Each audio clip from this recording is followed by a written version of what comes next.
எல்லாருக்கும் வணக்கம். So Vijayakanth sir எனக்கு இறந்தது எல்லாருக்கும் தெரிஞ்சிருக்கும்னு நினைக்கிறேன். அவர் கூட நடிக்க முடியல, பட் ஆனால் அவர் கூட நடித்தவங்க கூட எல்லாருக்கிட்டையும் பேசியிருக்கேன். அண்ட் ஒரு ஆக்டராக, ஒரு ஹியூமனாக, ஒரு லீடராக எப்படி இருக்கணும்னு கண்டிப்பாக ஒரு பெரிய உதாரணம் விஜயகாந்த் சார். அண்ட் அவரை பற்றி யாருமே குறை சொன்னதில்லை, நிறைய விட இன்னும் அதிகமாக நல்லது தான் சொல்லியிருக்காங்க. So definitely is been an example for how an upcoming artist ஒரு வளர்ந்து வர ஆர்டிஸ்டும் சரி, ஒரு ஹியூமனாகவும் சரி எப்படி இருக்கணும் அப்படின்றதுக்கு ஒரு பெரிய எடுத்துக்காட்டாக இருந்திருக்காரு.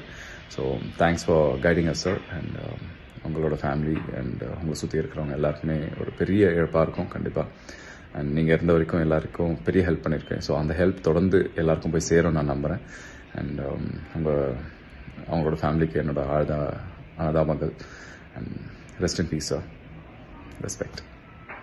பாதகம் செய்பவரை கண்டால் நாம் பயங்கொள்ளலாகாது பாப்பா, மோதி மிதித்து விடு பாப்பா, அவர் முகத்தில் உமிழ்ந்து விடு பாப்பா. அண்மை செய்திகளை உடனுக்குடன் தெரிந்து கொள்ள இணைந்திருங்கள் இயம்நாடு தொலைக்காட்சியுடன்.